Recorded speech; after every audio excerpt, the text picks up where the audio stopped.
¿Qué tal, familia? Muy buenas noches, me da mucho gusto que estés conectado. Recuerda, estamos estudiando este libro del profeta Nahum y el día de hoy vamos a dar ya inicio al estudio y a la lectura de esta profecía. Pero antes te voy a pedir de favor que vayas por un vaso de agua, una taza de café o té y te prepares para concentrarte de manera plena en la palabra de Dios. Deja cualquier cosa que estés haciendo, ¿sí? Y pon este tiempo en las manos de Dios. Y vamos a dar inicio a este estudio con el primer verso que nos dice: profecía sobre Nínive, libro de la visión de Nahum de Elcos. En este verso se menciona que la sentencia, la paga o la profecía, ¿contra quién? Contra Nínive, la capital asiria. De hecho, Nínive fue una ciudad que era poderosa y próspera, pero también era conocida por su maldad y por ser una nación opresora. El hecho de que la profecía sea destinada como una sentencia sugiere que su mensaje es serio y que es pesado, destinado a llevar la responsabilidad de juicio sobre Nínive. Y lo primero que puede surgir en nuestra mente es: ¿por qué se da esta sentencia, no? Porque esto significa la palabra masa que nosotros encontramos aquí como profecía sobre Nínive, ¿sí? Y esto nos habla de sentencia, nos habla de paga, ¿sí? Y tenemos que tener muy claro esto, ¿sí? La humanidad tiene conciencia de hacer el bien y el mal. La problemática viene, ¿sí?, cuando el hombre saca de la ecuación a Dios y empieza a hacer su voluntad. Empieza a seguir sus propios deseos, empieza a seguir su concupiscencia, y de ahí empieza a hacer las cosas mal, ¿sí? De hecho, la palabra de Dios en Romanos 2:15 nos dice: ellos demuestran que tienen la ley de Dios escrita en el corazón, porque su propia conciencia y sus propios pensamientos o los acusan o bien les indican que están haciendo lo correcto. Y esto nos indica que la humanidad entera sabe, ¿sí?, qué es lo bueno y qué es lo malo. Y si la gente desea sacar a Dios de su corazón, ¿sí?, va a empezar a hacer las cosas mal una y otra vez. Y esto es algo que a Dios no le place en lo absoluto. Y nosotros vamos a ver esto más adelante, ¿sí? Pero esto nos debe de llamar a cada uno de nosotros, ¿sí?, a tener conciencia plena, ¿sí?, de lo que Dios hace en la vida de cada uno de nosotros. Y eso de que Nahum lleva una sentencia sugiere que un juez ya ha visto el caso, lo ha traído el caso, le ha dado un vistazo y ha dictaminado una sentencia. Y esto nos muestra varias cosas, ¿no? Nos muestra cómo la humanidad tiene conciencia del bien y del mal. También nos muestra cómo cada acto que como nosotros como personas hacemos va a tener una consecuencia. También podemos nosotros vislumbrar en todo esto que nuestro Dios es soberano, pero también que es un juez y que es un juez justo. Y todo esto vamos a estar nosotros analizando, ¿sí?, dentro de este estudio. Tenemos nosotros que recordar, porque esta palabra masa del hebreo traducida significa sentencia, significa carga, significa el pago. Y esto quiere decir que el pueblo de Nínive en algún momento, después de que el profeta Jonás hubiese ido y les hubiera predicado, ellos se alejaron de Dios, lo hicieron a un lado y decidieron seguir su corazón, sus pensamientos. Ellos se pusieron en el trono y dijeron: voy a gobernar mi vida como a mí se me dé la regalada gana, y empezó a hacer lo que quisieron. Y esto conllevó a hacer las cosas mal, porque ellos sabían lo bueno y lo malo, al igual que tú y yo conocemos qué es bueno y qué es malo en nuestra vida. La problemática viene cuando nosotros también sacamos a Dios de la ecuación. Y tú puedes decir: no, es que el bien y el mal no existen, o es una línea gris que es muy difusa.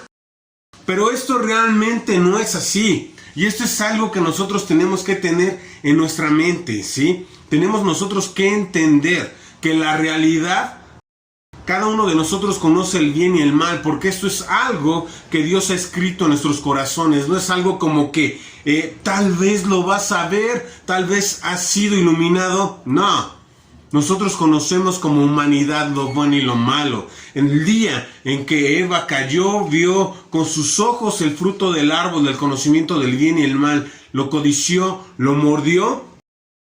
El hombre y la mujer, sí, porque también Adán comió, no vamos a decir que únicamente Eva fue culpable, no, el hombre también fue culpable, ¿sí? ¿Qué es lo que sucede? Viene este conocimiento del bien y el mal, y nosotros esto lo podemos ver en el capítulo 3 del Génesis. Podemos saber ahí cómo se desarrolla todo, pero ahí viene ese conocimiento del bien y el mal. Incluso el apóstol Pablo más adelante, ya en Romanos 2:15, nos dice, ¿no? Ellos demuestran que tienen la ley de Dios escrita en el corazón, porque su propia conciencia y sus propios pensamientos o los acusan o bien les indica que están haciendo lo correcto. Eso quiere decir que tú y yo sabemos perfectamente lo bueno y lo malo, que es algo que nos insta Dios siempre en toda la Biblia, es buscar hacer lo correcto. ¿Y cómo vas a hacer lo correcto? Amando a Dios y amando a las personas. Pero esto es algo que nosotros tenemos que tener muy claro, que tú y yo, ¿sí?, y la humanidad en general tienen conciencia de lo bueno y de lo malo.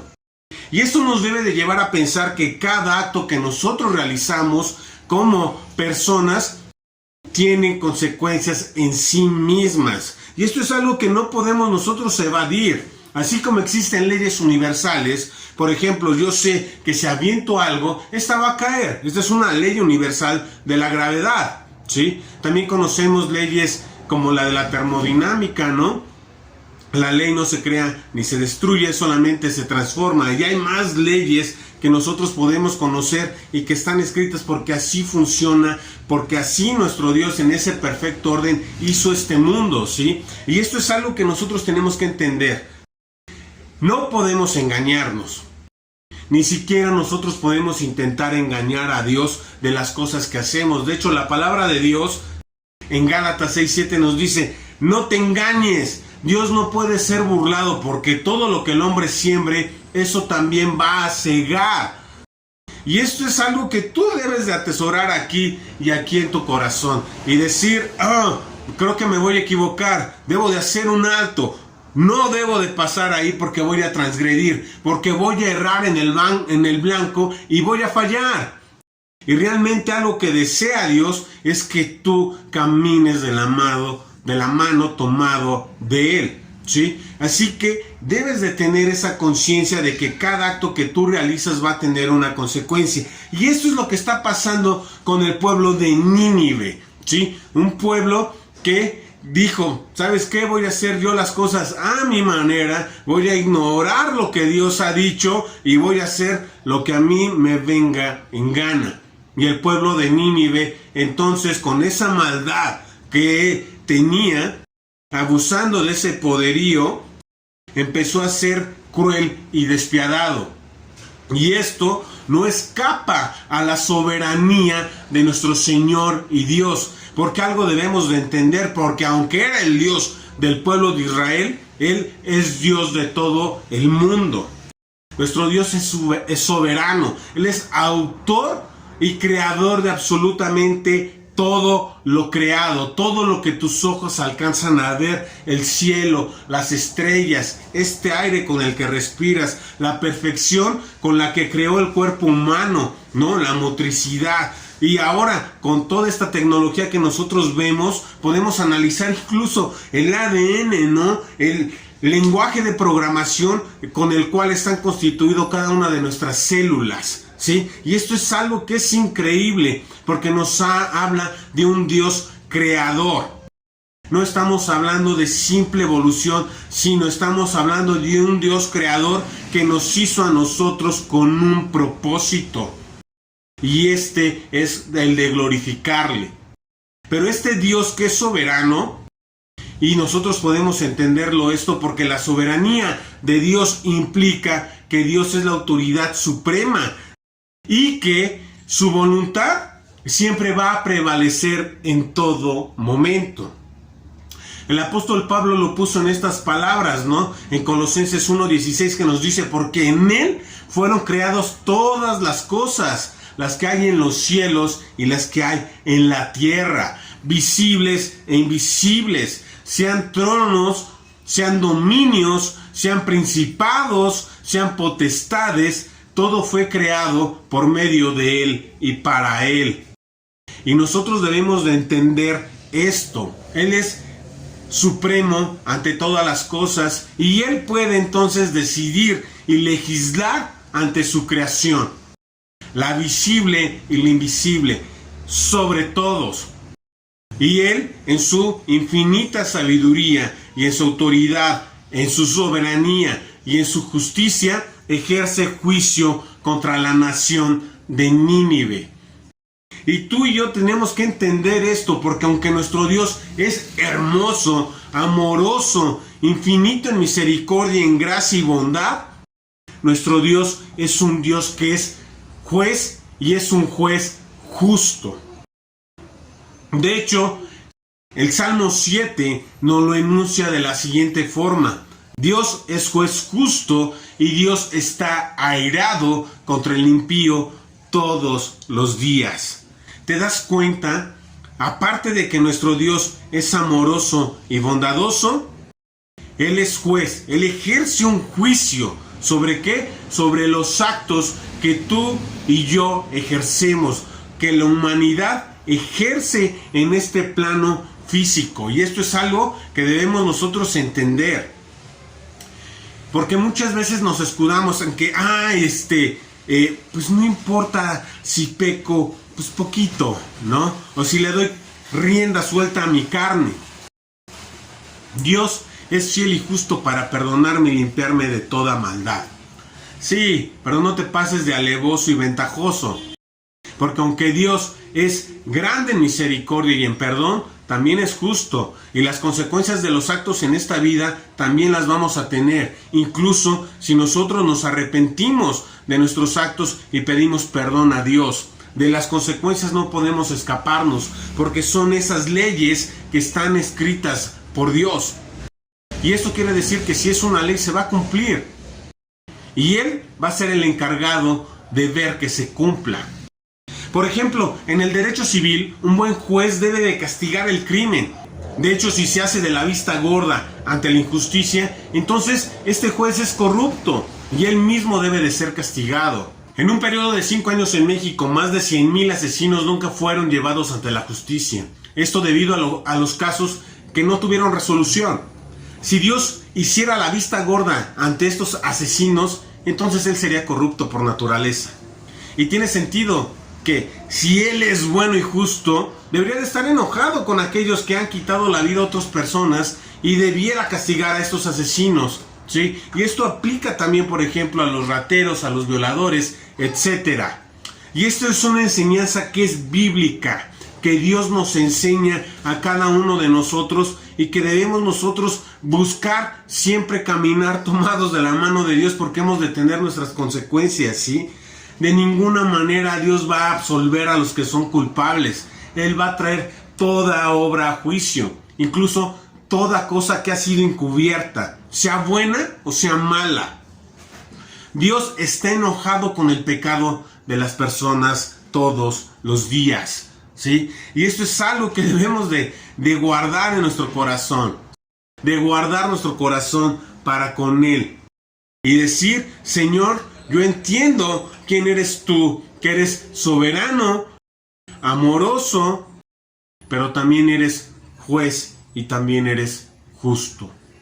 Cada obra que tú y yo hagamos, cada obra de la humanidad ha de ser juzgada por Él. Gloria a su nombre. Y entonces tú y yo podríamos pensar, bueno, entonces todo está perdido. No, no es así. Gracias a ese amor infinito de nuestro Señor y Dios, que está buscándonos de una manera proactiva, sí, en todo momento, y hablándonos y jalándonos con sus lazos de amor, está buscándonos a cada uno de nosotros para darnos ese regalo de la salvación. Porque si bien dice el apóstol Pablo, porque la paga del pecado es muerte, Así es lo que le estaba pasando al pueblo de Nínive. Habían pecado delante de los ojos de Dios y ahora eran sentenciados a muerte. Es lo mismo que nos pasaría a ti y a mí el día que tú y yo fallezcamos o muramos.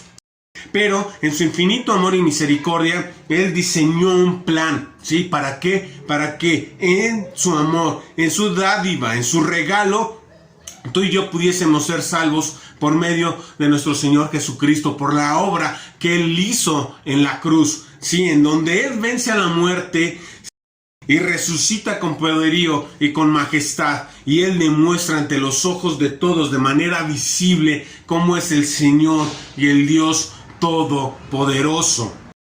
Y es a través de este plan perfecto que tú y yo podemos alcanzar esa salvación, porque entonces Dios ya no va a juzgarme por lo que yo he hecho, sino lo que Jesucristo hizo en la cruz del Calvario, ¿sí? Y entonces ya no va a haber más a Adán, ya no te va a ver más a ti, ya no va a haber más a aquella persona que ha rendido su corazón a Jesucristo y le ha aceptado como su Señor y su Salvador, sino ahora va a ver a Cristo y va a decir, Él ha pagado la multa. Y esto es algo que es hermoso. De una manera contundente, ¿sí? Y de una manera perfecta. Asimismo, podemos seguir viendo en este primer verso cómo se presenta, ¿no? El autor. Nos dice Nahum de Elcos y se presenta como el oráculo que recibió la visión. De hecho, la inclusión de su lugar de origen, Elcos, resalta su identidad y la autoridad como profeta. Nahum se presenta como el mensajero elegido por Dios. ¿Para qué? Para comunicar el juicio divino sobre Nínive. Y es muy interesante cómo el autor utiliza la palabra visión. Indica que la profecía no es simplemente una invención que es de carácter humano, sino que es una revelación de Dios. Nahum recibe esta visión como una verdadera revelación directa de Dios, y su papel es únicamente el de transmitir de manera fiel el mensaje de Dios. Y esto nos lleva también a observar muchas cosas en este texto, porque Dios conoce a Nahum, al igual que te conoce a ti y a mí. Nos conoce a la perfección, de pies a cabeza, conoce cada uno de tus cabellos, te conoce desde la punta de tu cabeza, sí, hasta la punta de tus pies. ¿Por qué? Porque Él fue quien te creó. Y esto nos lleva a ver que Dios conoce el corazón de Nahum. Y Nahum tiene un corazón en donde él dice, ¿sabes qué, Señor y Dios? Estoy aquí para servirte. Que es la misma actitud que debemos de tener tú y yo. Entonces, aquí podemos nosotros entender que nuestro corazón es conocido por Dios, pero también nuestra actitud. Porque Nahum tal vez pudiese haber actuado como lo hizo en algún momento algún profeta que fue también a ver a Nínive, como Jonás, y decir, ¿sabes qué, Dios? No quiero, no puedo en este momento, ahí te ves, ¿no? Pero Nahum decide obedecer, ¿sí? Y cuando hay antecedentes, como que uno dice, mejor camino, ¿no? Con Dios y mejor no me alejo, ¿no? Probablemente Nahum conocía a la perfección cómo Dios había hablado ya una vez a Nínive y qué es lo que había acontecido con este profeta 120 años antes, ¿no? Pero Nahum dice, ¿sabes qué, Señor? Yo recibo tu encargo y lo realizo con convicción. Y esto es algo que debemos de tener tú y yo, de tener ese señorío de nuestro Señor en nuestra vida. Y decir, ¿sabes qué? Ya no vivo yo, sino vive Cristo en mí. Ahora, quien toma las decisiones de mi vida es Cristo mismo. Y tú puedes decir, pero ¿cómo tenemos estas instrucciones o decisiones? Pues estudia su palabra, ahí vas a poder entender y ver qué es lo que desea Dios de cada uno de nosotros, ¿sí? Pero en este caso preciso, Nahum recibe un encargo y lo realiza con una convicción de decir, Señor, recibo la tarea y lo voy a ejercer de una manera fiel. Y sabes algo, hermano, tú y yo también tenemos que tener la misma convicción que el profeta Nahum tuvo, ¿sí? Porque nuestro Señor y Dios también nos dejó un encargo y también debemos de tomar esta tarea tal cual lo hizo el profeta Nahum. A nosotros nos fue dicho, por tanto, id y haced discípulos a todas las naciones, bautizándolas en el nombre del Padre y del Hijo y del Espíritu Santo, enseñándoles que guarden todas las cosas que les he mandado, y he aquí yo estoy con ustedes todos los días hasta el fin del mundo. Amén. Y esto es algo que tú y yo debemos de realizar con la misma convicción que lo hizo el profeta Nahum. Y se nos da un ejemplo muy claro, porque este Nahum lo muestra, ¿no? Porque nos dice que va a hacer esa transmisión del mensaje de una manera que fiel. Y en este primer verso, ¿sí?, Nahum establece toda una escena para una profecía que es seria y divinamente inspirada, ¿sí?, contra la ciudad de Nínive. De hecho, la selección de palabras como sentencia y visión subraya la gravedad y la autenticidad del mensaje de Dios. Y nosotros debemos de tomar también esto de una manera muy seria. Porque cada vez que nosotros anunciamos la palabra de Dios, si alguien cree, esa vida es arrebatada de la muerte. Porque cuando el hombre muera, está establecido que el hombre muere y después de esto el juicio. Hebreos 11:27. Y esto es algo que nosotros debemos de tener presente todos los días de nuestra vida. Si nosotros apreciamos, queremos y amamos a alguien, ¿sí?, pues nosotros vamos a buscar atender esta necesidad, ¿sí? ¿De qué? De que ellos tengan a Dios en su corazón, en tener a Jesucristo como su Señor y su Salvador, a fin de que ellos puedan escapar de esta sentencia de muerte. Así que, si tú aún no has escapado de esta sentencia de muerte, estás siendo llamado a reconocer a Jesucristo como tu Señor y tu Salvador. Si tienes más dudas de cómo puedo escapar de la muerte, te invitamos, ¿sí?, a que nos visites a la iglesia. Estamos ubicados en Volcán de Colima, número 5, Colonia Jardines de San José, en Xonacatepec, aquí en Puebla capital. Realmente es muy fácil de llegar. Puedes llegar desde Periférico, desde la pista, y llegas en cuestión de minutos. Tenemos hermanos que van desde San Martín, desde Huejotzingo, ¿sí? Tenemos hermanos que van de Casablanca, Mozoc, Chachapa. Con mucho gusto te esperamos con los brazos abiertos y podemos extenderte aún más este hermoso mensaje de salvación y las buenas nuevas que Cristo trajo, ¿sí? Que esto es algo muy ad hoc a nuestra temporada navideña, ¿no? Porque realmente podemos dar gracias de que nuestro Señor y Dios mandó a su Hijo por amor de la humanidad, ¿sí? Así que ya lo sabes, ¿sí? Conéctate todos los días a las 8:30 de la noche. Estamos los martes, ¿sí?, con este estudio de Nahum. El día miércoles con el libro de Proverbios. Los días jueves estamos estudiando los Salmos. Los días sábado por la mañana, sí, a mediodía exactamente, los más pequeños se están preparando con Familia Kids, y por la noche estamos viendo el libro de Esther. Los domingos te esperamos a las 10 de la mañana con el estudio de Agua Viva, ¿sí?, en la parte de arriba con los adultos, y en la parte de abajo los más jóvenes, ¿sí?, están estudiando Versus, el espíritu contra la carne. Y a las 11 de la mañana estamos juntamente estudiando lo que es el Evangelio de Juan, ¿sí? Así que ya lo sabes, te esperamos con los brazos abiertos. Que tengas una gran noche, hermano. Te amo. Bendiciones.